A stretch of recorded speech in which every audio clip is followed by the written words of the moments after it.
السلام علیکم ورحمۃ اللہ وبرکاتہ۔ بسم اللہ الرحمن الرحیم۔ بنی اسرائیل میں ایک گناہگار شخص تھا۔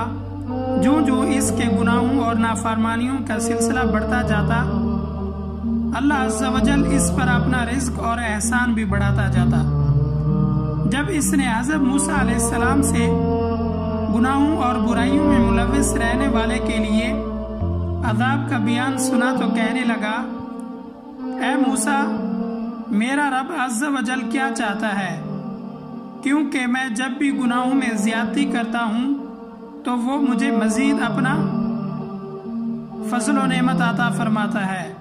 اس بات سے آپ علیہ السلام بہت حیران ہوئے۔ جب آپ علیہ السلام کوہ طور پر مناجات کے لیے حاضر ہوئے تو عرض کی، یا اللہ عز و جل، تو جانتا ہے جو تیرے نافرمان بندے نے کہا ہے کہ جب بھی وہ گناہ کرتا ہے تو اس پر مزید احسان فرماتا ہے۔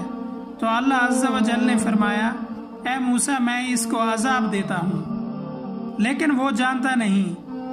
حضرت سیدنا موسیٰ علیہ السلام نے عرض کی، مولا، تو اسے کیسے عذاب دیتا ہے حالانکہ تو اس کے رزق کو کشادہ کرتا ہے اور اسے ڈھیل دے دیتا ہے؟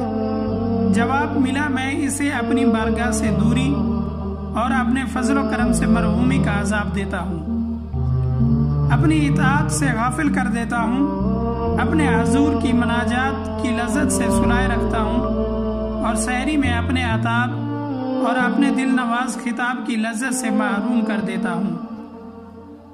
میرے عزت و جلال کی قسم، میں اسے ضرور اپنا دردناک عذاب چکھاؤں گا اور اپنے انعام و کرام کی زیادتی سے محروم کر دوں گا۔ میرے پیارے بھائیوں، گناہوں میں مقابلہ کرنے والوں کو دیکھ کر ان کی بہت زیادہ مہلت دے دی گئی ہے اور ان کو عذاب دینے میں جلدی نہ کی گئی بلکہ انہیں ڈھیل دے دی گئی ہے، مگر وہ گناہوں کی لذت پر خوش ہیں، حالانکہ یہی لذت ان کے لیے غم کا باعث بن جائیں گی۔ چنانچہ رب عظیم عز و جل ارشاد فرماتا ہے، ترجمہ کنز الایمان، کیا یہ خیال کر رہے ہیں کہ وہ جو ہم ان کی مدد کر رہے ہیں مال اور بیٹوں سے، یہ جلد ان کو بھلائیاں دیتے ہیں، بلکہ انہیں خبر نہیں۔